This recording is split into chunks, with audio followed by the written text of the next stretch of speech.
Hello dear students, this is Ruchika Chugh. आज हम 10th class के कोऑर्डिनेट ज्योमेट्री के पार्ट 3 की तरफ बढ़ चुके हैं। हमने पिछले 2 वीडियो में कोऑर्डिनेट ज्योमेट्री का इंट्रोडक्शन क्लास 9 के रिकॉल के साथ, सेकंड पार्ट में हमने डिस्टेंस फॉर्मूला पढ़ा, स्पेशल केस के साथ भी पढ़ा।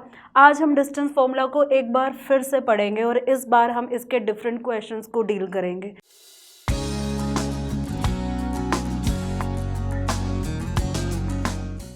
वो डिफरेंट क्वेश्चंस क्या है, वो हमारे कुछ डिफरेंट कैटेगरी के फॉर्म में हो सकते हैं। आप देख सकते हैं different problems related to distance formula. अब ये जो प्रॉब्लम्स हैं, जो क्वेश्चन है, हो सकते हैं they are based on collinearity of points. Collinearity of points का मतलब हमारे जो पॉइंट्स हैं वो 2 से ज़्यादा हैं, वो सारे पॉइंट कोलिनियर है, मतलब एक ही लाइन के ऊपर लाई कर रहे हैं। अगर मैं 3 पॉइंट का एग्जाम्पल लूँ, point A, point B, point C, A B C, तो हम कब कह सकते हैं कि ये तीनों पॉइंट कोलिनियर है? आपको डेफिनेशन मालूम होगी, पिछली क्लास में हमने पढ़ा हुआ है। The point which lie on a same line are known as collinear points. लेकिन अगर डिस्टेंस फॉर्मूला की बात करें तो यहाँ पे कोलिनियरिटी का मतलब क्या है? यहाँ कोलिनियरिटी का मतलब ये है कि हम ए और बी जो पॉइंट है इसके बीच का डिस्टेंस निकाल सकते हैं, बी एंड सी जो पॉइंट है इनके बीच का डिस्टेंस निकाल सकते हैं, और ए और जो सी पॉइंट है इनके बीच का भी डिस्टेंस निकाल सकते हैं। तो हमारे पास 3 डिस्टेंसेस आ जाएंगे, ए बी सी एंड ए सी। और अगर ये कोलिनियर होंगे तो डेफिनेटली हम यहाँ बोल सकते हैं A B plus B C किसके इक्वल होना चाहिए? ए सी के इक्वल होना चाहिए। तो अगर आपको 3 पॉइंट दे दिए जाते हैं और उसकी आपको कोलिनियरिटी चेक करनी है तो हम क्या करेंगे, उनके बीच के डिस्टेंसेस निकालेंगे पेयर के साथ, ए का बी के साथ, बी का सी के साथ, ए का सी के साथ, और ये रिलेशन को चेक करेंगे। अगर ये सेटिस्फाई हो जाता है तो हम बोलेंगे वो पॉइंट्स कोलिनियर हैं, अदरवाइज नहीं है। तो इस तरह से क्वेश्चन आ सकते हैं जिसको हम इस कंसेप्ट के साथ सॉल्व कर सकते हैं डिस्टेंस फॉर्मूला को यूज़ करके। अगला हमारा जो प्रॉब्लम हो सकता है, problem based on equi distant point. Equi distant point का मतलब क्या है? सपोज मेरे पास 2 पॉइंट है P एंड Q, यहाँ पर एक पॉइंट है R, और ये जो R पॉइंट है ये P से भी उतना ही दूर है जितना ये Q से दूर है। तो ये कंसेप्ट कैसे लगेगा, हमें कैसे बता सकते हैं कि हमें आर के कोऑर्डिनेट है जो पी और क्यू के साथ अगर हम कंपेयर करें डिस्टेंसेस के साथ, वो इक्वी डिस्टेंट है। तो इक्वी डिस्टेंट में हम क्या करेंगे, कंसेप्ट लगाएंगे, पी और आर के जो कोऑर्डिनेट है वहाँ से पी आर निकल जाएगा, आर एंड क्यू के जो कोऑर्डिनेट है वो हमारा आर क्यू निकल जाएगा, और पी आर और आर क्यू निकलने के बाद अगर वो इक्वल आ जाते हैं डिस्टेंसेस तो हम सिंपली बोल सकते हैं कि जो आर पॉइंट है वो पी एंड क्यू से इक्वी डिस्टेंट है। मतलब डिस्टेंस फॉर्मूला लगा के डिस्टेंस निकालने के बाद हम उसको इक्वेट करेंगे, अगर वो इक्वल आ गए तो बोल सकते हैं कि ये हमारा इक्वी डिस्टेंस है, अदरवाइज ये इक्वी डिस्टेंट नहीं है। सिंपल है काफ़ी ये। नेक्स्ट क्वेश्चन थोड़ा सा ट्रिकी है। नेक्स्ट जो हमारा केस आता है, problem based on geometrical figures. अब ज्योमेट्रिकल फिगर्स आपने पढ़ी है, अगर हम बिगिनिंग से स्टार्ट करें तो वो ट्राइंगल हो सकता है। अगर वो ट्राइंगल है तो ट्राइंगल के केस में जब हम तीनों साइड निकालेंगे तो हम कैसे बता सकते हैं वो तीनों साइड निकलने के बाद ट्राइंगल बनेगी या नहीं बनेगी? छोटे क्लास में हमने पढ़ा है ट्राइंगल की साइड्स के बारे में। एक ट्राइंगल तभी पॉसिबल होता है 3 साइड के साथ जब 2 साइड का सम तीसरी साइड से ग्रेटर होता है। तो अगर आपको 3 पॉइंट दे दिए जाते हैं ए बी सी, हमें चेक करना है कि ये तीनों पॉइंट एक ट्राइंगल बना रहे हैं या नहीं बना रहे, तो हम क्या करेंगे, तीनों पॉइंट से लेके डिस्टेंसेस निकालेंगे। अगर ए बी सी है तो 3 डिस्टेंसेस बन सकते हैं, ए बी सी ए सी। फिर हम क्या करेंगे, 2 साइड्स को ऐड करेंगे और थर्ड से कंपेयर करेंगे, 3 बार ऐसे कंपेयर करेंगे। अगर ग्रेटर आया तो हम बोल देंगे कि वो ट्राइंगल है। सेकंड केस आता है हमारा क्वाड्रिलेटरल का, और क्वाड्रिलेटरल में सबसे पहले क्या होता है, स्क्वायर होता है। स्क्वायर में आपके 4 वर्टिसेस होते हैं, आपको 4 वर्टिसेस 4 पॉइंट्स दिए जाएंगे, उनके कोऑर्डिनेट दिए जाएंगे। हमें चेक करना है कि वो जो कोऑर्डिनेट्स हैं क्या स्क्वायर बनाते हैं नहीं। तो अगर वो हमारे vertices A B C D की फॉर्म में होते हैं तो हमारी साइड बनेगी A B C C D D A. हम चारों डिस्टेंसेस निकालेंगे, अगर चारों इक्वल आए तो हम वहाँ पे डिक्लेयर कर सकते हैं स्क्वायर। लेकिन स्क्वायर के साथ साथ एक कन्फ्यूजन आ जाता है, वो कन्फ्यूजन क्या है, रोम्बस। अब रोम्बस के भी चारों साइड इक्वल होते हैं, स्क्वायर के भी चारों साइड इक्वल होते हैं, तो कैसे बताएंगे कि वो स्क्वायर है या रोम्बस है? इन दोनों में डिफरेंस क्या है कि स्क्वायर के डायगनल भी इक्वल होते हैं लेकिन रोम्बस के डायगनल इक्वल नहीं होते। तो अगर आपसे पूछा जाए कि ये चारों जो पॉइंट्स हैं इनके आप डिस्टेंसेस निकाल के चेक करो ये कौन सा क्वाड्रिलेटरल है, 4 है तो क्वाड्रिलेटरल बनेगा, इसमें कोई डाउट नहीं है। तो चारों साइड्स इक्वल होने के बाद आप डिक्लेयर नहीं करेंगे स्क्वायर है, आप उसके डायगनल भी निकालेंगे। A B B C C D D A निकाला, उसके साथ A C and B D diagonal भी निकालेंगे। अगर डायगनल इक्वल आ गए तो आप वहाँ पे बोल सकते हो स्क्वायर है, अगर डायगनल इक्वल नहीं आया तो डेफिनेटली किसका केस होगा? रोम्बस का केस होगा। अगले केस में अगर मैं बात करूँ सी ये हो जाएगा। अगला केस में बात करूँ डी में पैरेललोग्राम की हम बात करते हैं।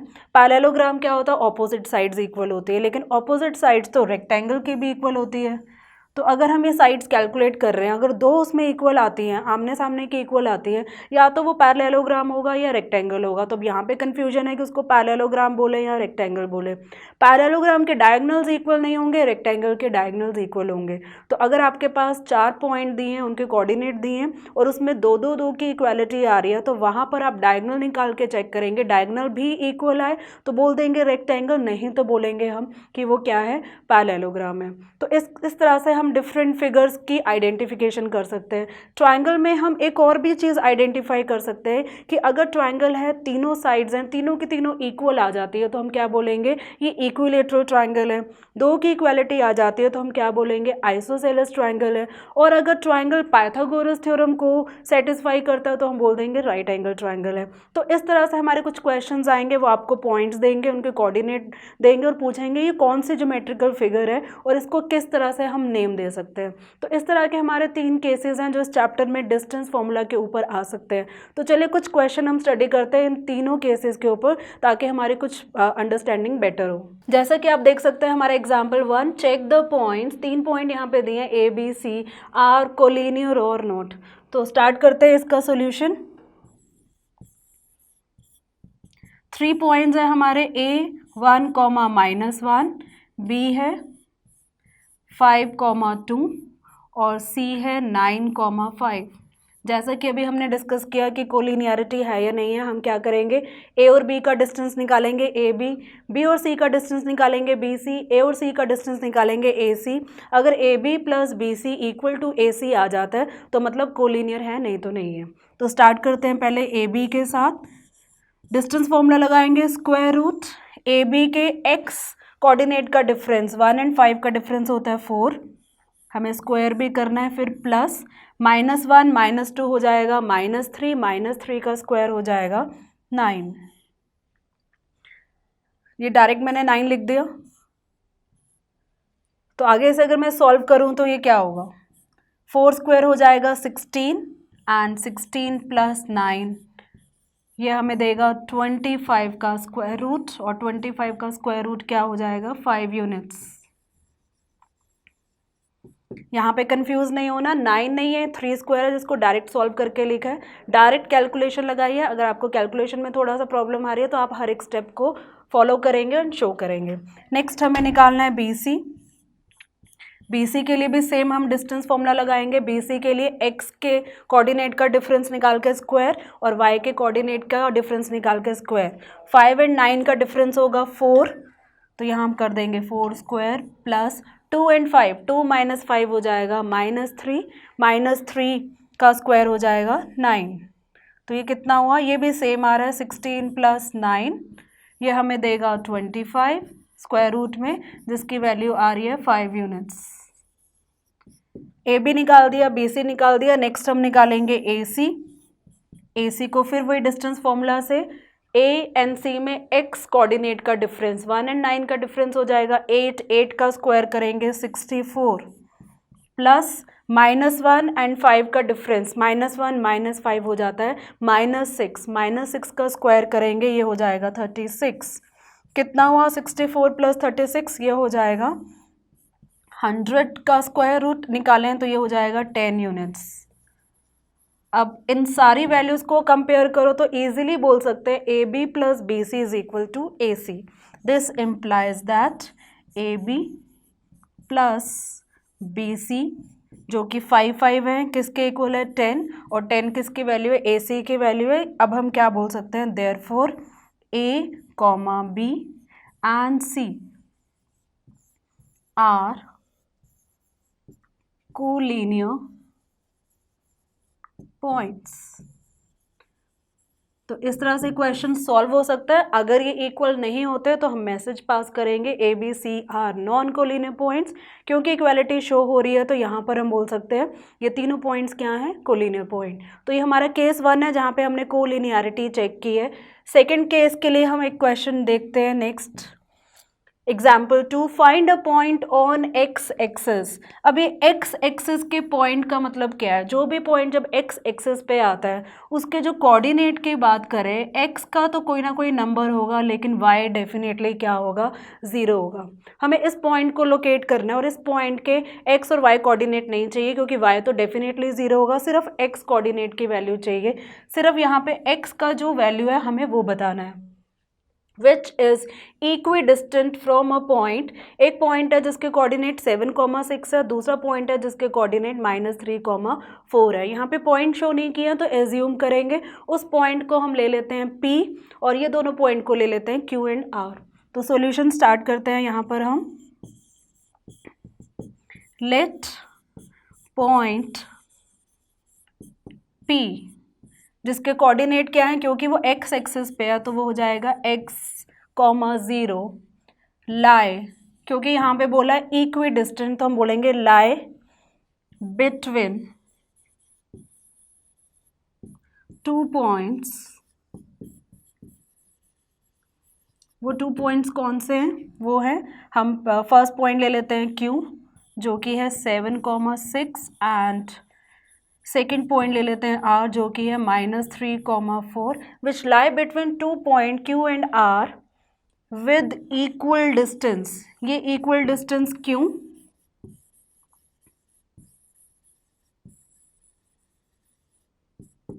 ये इक्वल डिस्टेंस क्यों, क्योंकि हमें बोला गया है कि ये पॉइंट इक्वी डिस्टेंट है। एक बार अगर हम इसका डायग्राम बनाएं, थोड़ा डायग्राम से क्लैरिटी ज़्यादा हो जाएगी। हमारे जो पॉइंट्स हैं वो इस तरह से Q एंड R 2 पॉइंट हैं, इनके बिल्कुल सेंटर में एक पॉइंट है P इक्वी डिस्टेंट, और ये जो P पॉइंट है ये एक्स एक्सिस के ऊपर है। तो इसके कोऑर्डिनेट्स क्या होंगे, इसके कोऑर्डिनेट जो P के हैं वो होंगे x,0 और Q का कोऑर्डिनेट हमने, इसके कोऑर्डिनेट्स हमने क्या लिए हैं 7,6 और R के कोऑर्डिनेट जो क्वेश्चन में है -3,4। तो कैसे निकालेंगे x के वैल्यू, कंसेप्ट को लगा के, डिस्टेंस फॉर्मूला का कंसेप्ट साथ के साथ इन्होंने बोला है इक्वल डिस्टेंस। इक्वल डिस्टेंस का मतलब क्या हुआ, हम ये बोल सकते हैं अकॉर्डिंग टू क्वेश्चन 80Q क्या बोल सकते हैं, PQ इक्वल टू PR, क्योंकि इक्वी डिस्टेंट है तो बोल सकते हैं PQ is equal to PR। अब PQ एंड PR कैसे निकालें, डिस्टेंस फॉर्मूला के साथ निकालेंगे। डिस्टेंस फॉर्मूला में स्क्वायर रूट लगेगा और PQ के लिए इसके कोऑर्डिनेट देखें, पहले x का डिफरेंस और फिर y का डिफरेंस। x का डिफरेंस होगा x-7, डिफरेंस के बाद हम स्क्वायर करते हैं फिर प्लस करते हैं, फिर y का डिफरेंस निकालते हैं, y का डिफरेंस 0 -6 स्क्वायर, ये हो गया PQ। सेम हम PR निकालेंगे स्क्वायर रूट के साथ। PR क्या होगा, x एंड माइनस दोनों x का डिफरेंस निकालेंगे तो ये कितना होगा -3 - x square plus 4 - 0 square. Simple distance formula लगाए। अब आगे सॉल्व करते हैं, दोनों साइड स्क्वायर रूट है तो वो दोनों हमारे कैंसिल हो सकते हैं। आगे चले x-7 होल स्क्वायर है, यहाँ एल्जेब्रिक आइडेंटिटी लगा सकते हैं a - b होल स्क्वायर के, तो ये हो जाएगा x square -2ab means -14x plus b square means 49 plus 0 - 6 होगा -6 स्क्वायर हो जाएगा 36। सेम यहाँ पर भी हम आइडेंटिटी की बात करें, माइनस माइनस दोनों में आ रहा है तो माइनस माइनस कॉमन आ जाएगा, वो माइनस कॉमन स्क्वायर के साथ प्लस हो जाएगा। तो इन दोनों को प्लस मान के हम a + b की होल स्क्वायर की आइडेंटिटी लगा सकते हैं, जो कि क्या होगा a square means 9 plus 2ab means 6x plus x square plus 4 - 0 होगा 4 स्क्वायर हो जाएगा 16। तो यहाँ पे क्या क्या सिंपल हमने सिंप्लीफाई कर रहे हैं, एल्जेब्रिक आइडेंटिटीज लगा रहे हैं, सॉल्व करेंगे, दोनों साइड एक्स स्क्वायर कैंसिल हो जाएगा। अब सारे एक्स टर्म एक साइड ले आते हैं और सारी कांस्टेंट टर्म्स दूसरी साइड ले जाते हैं। -14x यहीं रहेगा, यहाँ से +6x यहाँ आके -6x हो जाएगा, इज इक्वल टू 9 and 16 25 होता है, और यहाँ से कांस्टेंट क्या है 49, उधर जाके -49 और +36 उधर जाके -36। फर्दर इसे सॉल्व करते हैं तो नेक्स्ट हमें क्या मिलेगा, -14x -6x ये हो जाएगा -20x is equal to 25 plus में है और -49 -36 ये दोनों माइनस में हैं, तो पहले माइनस वाले हम कैलकुलेट कर लेते हैं। ये कितना हुआ, 9 and 6 15, 4 5 and 3 8, -85, और -85 जब 25 के साथ कैलकुलेट होगा तो सब्ट्रैक्शन होगा, 0 8 -2 6, बड़ा 85 है तो ये -60 आ जाएगा। तो यहाँ पे हमारा कैलकुलेशन के बाद क्या आया, -60, ये दोनों माइनस माइनस कैंसिल हो जाएंगे, 20 उधर जाके डिवाइड हो जाएगा, जिससे x की वैल्यू क्या होगी 3। तो ये x की वैल्यू 3 हमारा फाइनल आंसर नहीं है, हमें ये बताना है find a point on x axis which is equidistant from the point 7 6 and point -3, 4, तो हमारा आंसर होगा therefore the required point is, इसके कोऑर्डिनेट रखेंगे, x की वैल्यू 3 आ चुकी है और y हमें मालूम है 0। तो ये हमारा इस क्वेश्चन का फाइनल आंसर जो आप ये हाईलाइट करके दिखाएंगे। तो इस क्वेश्चन में हमने क्या किया, केस 2 स्टडी किया, जहाँ पे पॉइंट इक्विडिस्टेंट का कंसेप्ट लगा के, डिस्टेंस फॉर्मूला लगा के हमने क्वेश्चन को सॉल्व किया।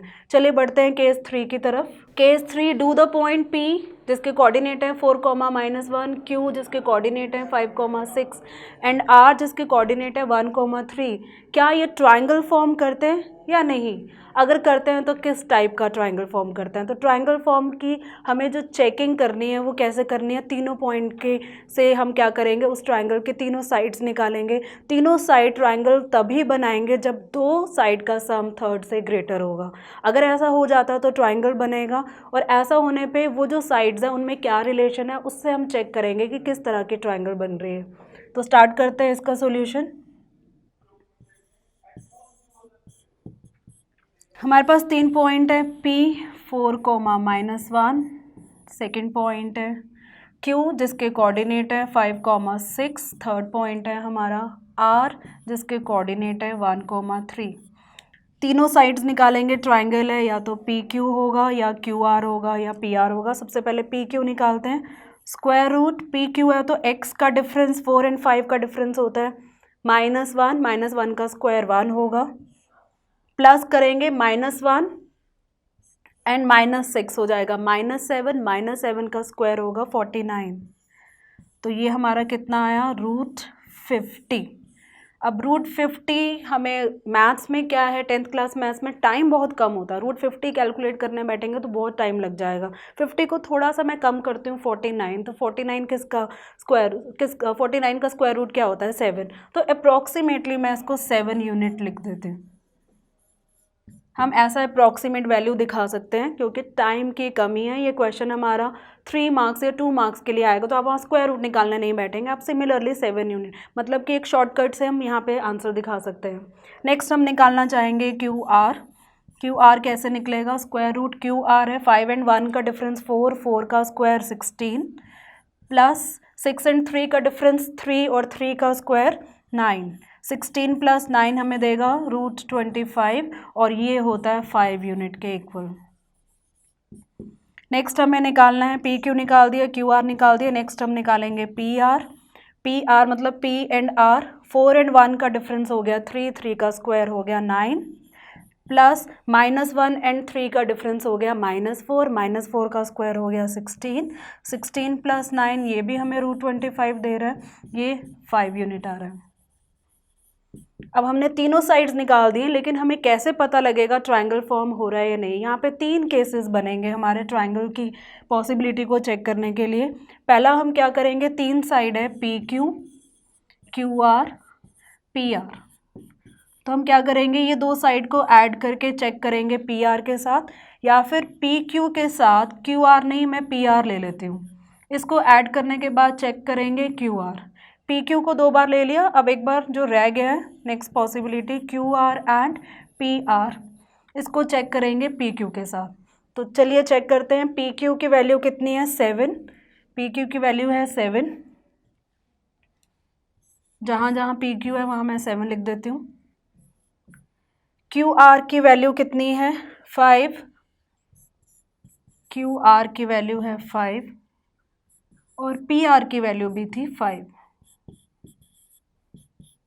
तो चेक करते हैं क्या रिलेशन है, 7 + 5 12, क्या वो पी आर से बड़ा है? यस बड़ा है।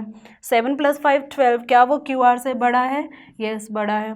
क्या 5 + 5 10 7 से बड़ा है? बड़ा है। तो अगर ये सारे केसेस हमारे ग्रेटर आ रहे हैं तो यहाँ पे हम बोल सकते हैं दिस इम्प्लाइज दैट, कौन कौन से पॉइंट्स थे, P Q R, P comma Q and R the points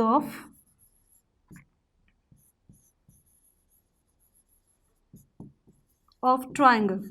तो यहाँ पे हम ये प्रूव कर चुके हैं ट्राइंगल के वो पार्ट हैं, वो पॉइंट्स हैं, मतलब ट्राइंगल फॉर्म करेंगे।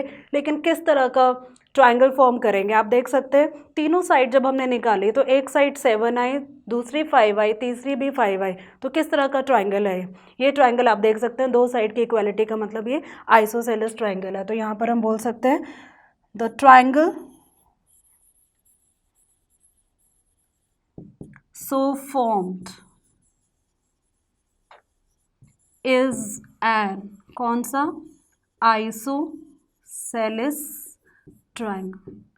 तो इसी तरह से हम ज्योमेट्रिकल फिगर आइडेंटिफाई कर सकते हैं उनकी प्रॉपर्टी के अकॉर्डिंगली। आपका ट्राइंगल का क्वेश्चन आ सकता है, क्वाड्रिलेटरल का क्वेश्चन आ सकता है, या कोई और क्वेश्चन आ सकता है। आपको उसकी प्रॉपर्टीज़ मालूम होनी चाहिए, वो प्रॉपर्टी हमने पहले डिस्कस की है। आप पीछे जाके पॉज करके वो प्रॉपर्टी देख के रिलेट करके कोई भी क्वेश्चन किसी भी तरह से सॉल्व कर सकते हैं। तो ये था हमारा डिस्टेंस फॉर्मूला 3 डिफरेंट केसेस के साथ। अगले वीडियो में हम पढ़ेंगे 10th क्लास का कोऑर्डिनेट ज्योमेट्री का सेकंड फॉर्मूला जो कि है सेक्शन फॉर्मूला। तो उसके लिए आप पहले इसको रिवाइज करके इस कंसेप्ट को क्लियर करें। तब तक कीप रिवाइजिंग।